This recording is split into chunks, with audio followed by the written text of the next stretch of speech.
के कई विभाग अजीत पवार गुट के हवाले। 105 एमएलए वाली बीजेपी ने क्यों किया इतना बड़ा त्याग, समझिए। महाराष्ट्र में फिलहाल बीजेपी 105 विधायकों के साथ सबसे बड़ी पार्टी है।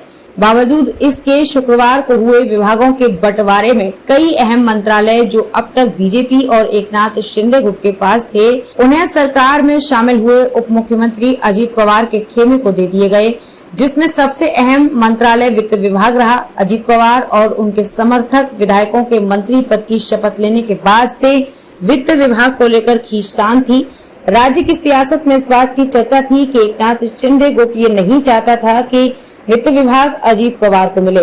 इसके अलावा वित्त विभाग देवेंद्र फडणवीस के पास था। ऐसे में बीजेपी के नेता भी ये नहीं चाहते थे कि राज्य की तिजोरी की चाबी किसी अन्य दल को मिले।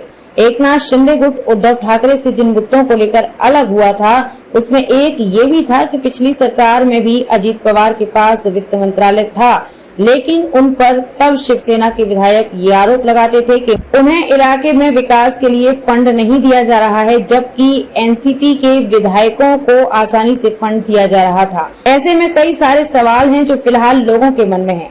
मसलन महाराष्ट्र में सबसे बड़ी पार्टी बीजेपी शिवसेना और एनसीपी का छोटा भाई क्यों बन रही है?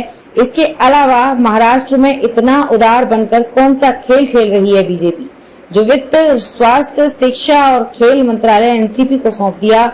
इन्हीं सवालों के जवाब जानेंगे। अगले साल देश में लोकसभा के चुनाव होने हैं। सीटों के लिहाज से उत्तर प्रदेश के बाद महाराष्ट्र दूसरा बड़ा राज्य है, जहां लोकसभा की 48 सीटें हैं।